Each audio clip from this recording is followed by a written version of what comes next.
Look at what I found at Goodwill. Yes, that's right. That is a king-size bedspread and pillow shams. Aren't those beautiful spring colors? It's February here in Ohio, and the weather is still cold, rainy, and snowy at times. And I'm so looking forward to spring, so I've decided I'm going to mix the two together and create a beautiful quilt coat in these spring colors for $7.45. I had the elemental coat pattern and I thought I would use it. First I had to cut out the pattern in my size, but rather than cutting it exact size, I cut it out at the largest part and then I folded over to fit my size. This way I can make it in different sizes down the road.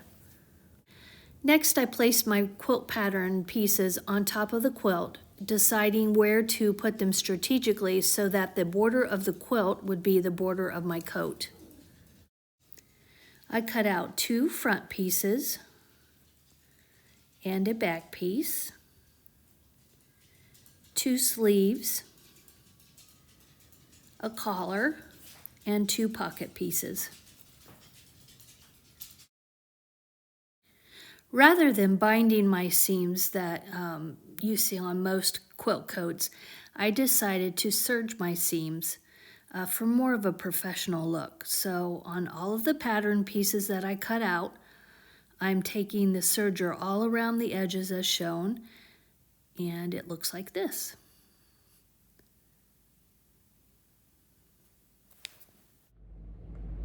After I serged all the seams, I took my back panel and I laid the pattern piece on top of it and marked the pocket area. So there are 2 dots on the pattern piece where the pocket will be, and that's what I'm doing here, is marking those spots.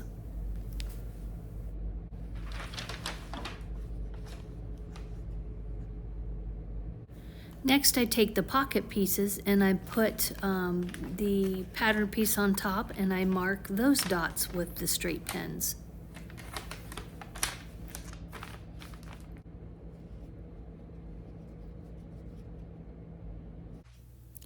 With your back pattern piece face up, lay your pocket piece face down, matching the pins, and then pin it into place. Do the same thing with the other pocket piece.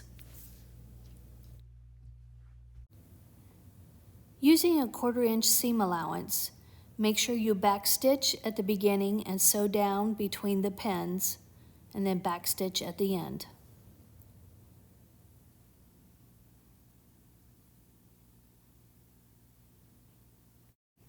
Your sewn pocket should look like this.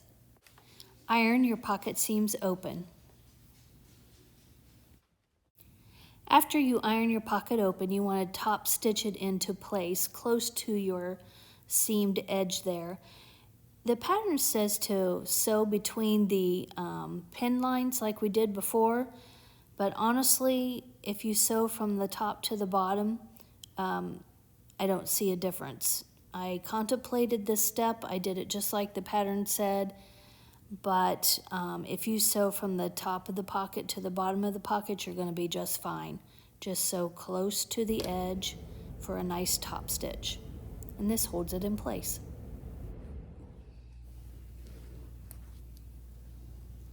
Here you're cutting a seam at the top of the pocket about 1/4 inch in, and at the bottom of the pocket 1/4 inch in. You don't want to go too far in or you're going to cut your seam allowance. But right there, it's just to give the pocket some give when you turn it. And do the same thing on the other side. Here's another view. Just right there at the seam, about 1/4 inch. And once again, 1/4 inch.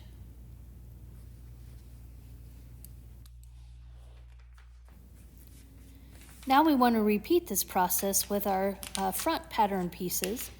So I'm finding the dots on the front pattern piece there, and I have my fabric underneath that pattern piece, and I'm marking it with a pen. And you want to do this on your left and your right side front pattern pieces. Here I'm matching up the other pattern piece.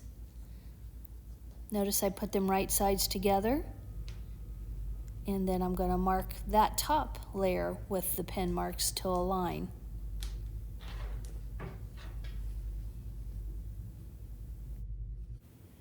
Back at the machine, you want to take each of those pattern pieces with a 1/2 inch seam allowance and sew between the pen lines.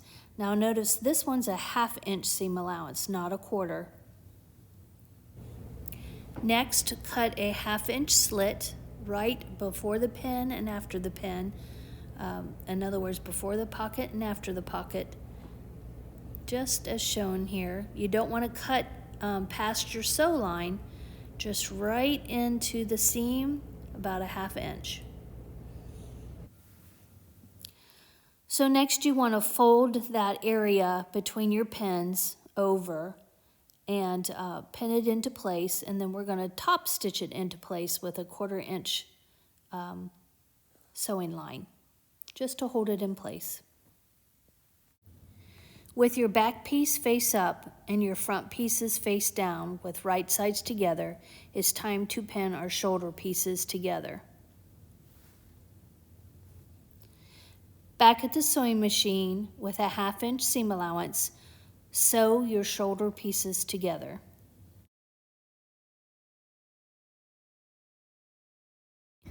Then iron your seams open. Look how nice and professional that seam looks. No seam binding needed.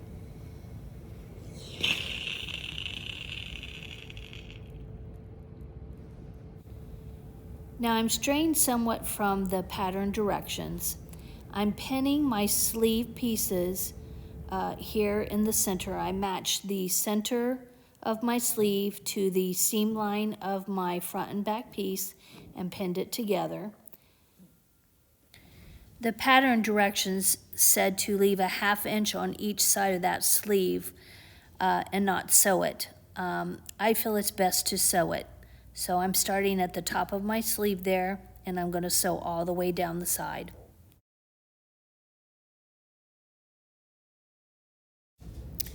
Next, I iron my seam flat.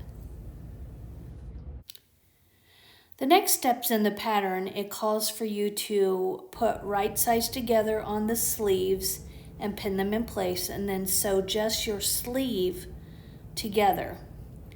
However, I am going to pin the sleeves right sides together, and I'm also going to pin my side seams at the same time, going down to the pocket, leaving the pocket area open, and then pinning below the pocket area down to the bottom of the side seam.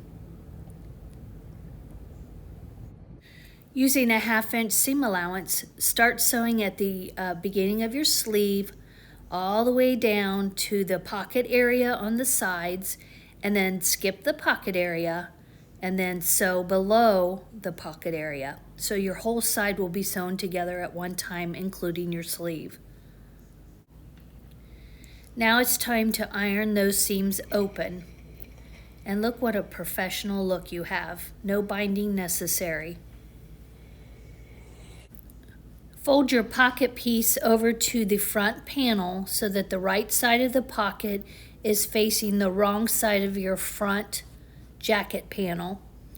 And then we're going to pin it into place.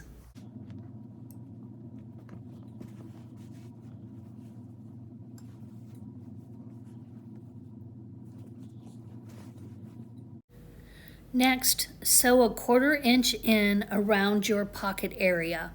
Now this stitch line will show on the front of your jacket panel, but it will be nice and uniform and should look just fine, especially if your jacket is quilted. Now it's time to sew our collar piece. I decided that I wanted my collar to be a little less thick. So I have a coordinating piece of fabric here. I put right sides together, and I am going to stitch around the edge of my collar using a 1/4 inch seam allowance. Next, I take my rotary blade and I just trim the collar edge down as close as I can get it, about 1/8 of an inch away from the sewn line. That way there's no bulk when I turn it. Next, I turn my collar right side out.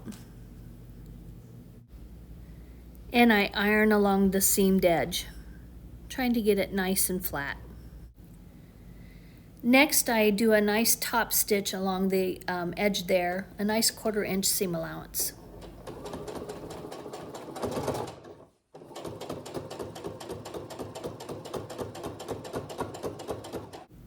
Now it's time to pin our collar to our jacket. Find the center of your collar and the center of the back of your jacket and pin the wrong side of the collar to the right side of the jacket, all the way around the edges of your jacket there as shown. Make sure that that front piece on each side measures the same.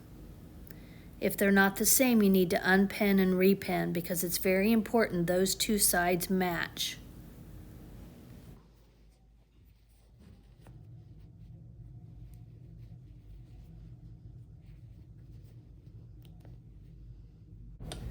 Using a 1/2 inch seam allowance, sew your collar to your jacket.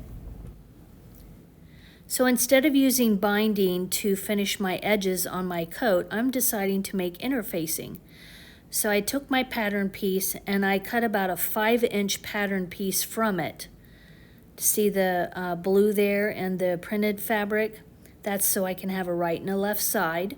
And then also the back piece up around the collar. Next, I took my interfacing pieces and I put them right sides together at the shoulder seams, just like I would if I were making a regular jacket.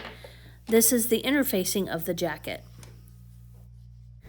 Next, you pin the right sides of the interfacing to the right sides of the jacket, matching all of your seams, and sew a 1/2 inch seam allowance all the way around.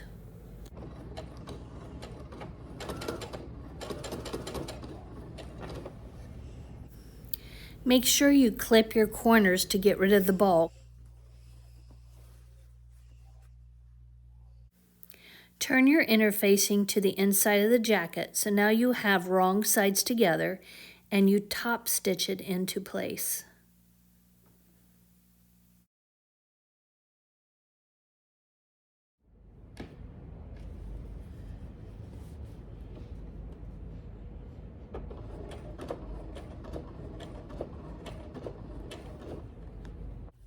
I also serged the raw edge of my interfacing.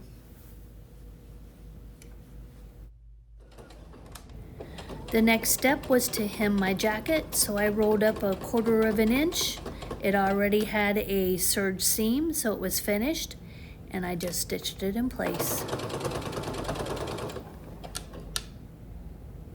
I added one more step. I wanted cuffed sleeves, so I cut out a 3 inch piece that fit the bottom of my pattern there, but it was 3 inches wide. I put my right sides together and I sewed them together with a 1/4 inch seam allowance. I opened it up and finger pressed the seams, and then I put right sides together and I sewed that side seam with a 1/2 inch seam allowance. I finger pressed the seam open and then I put wrong sides together so that my seams would be enclosed. Next, I top stitched that cuff together so that it couldn't come undone.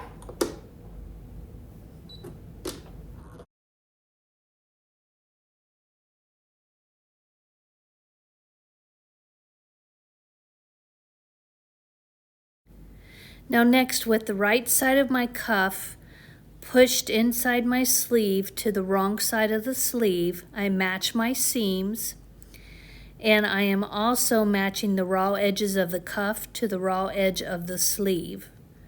So I'm pushing the cuff inside and I'm pinning along the raw edge there. I pin all around the sleeve and then I sew it in place using a 1/4 inch seam allowance.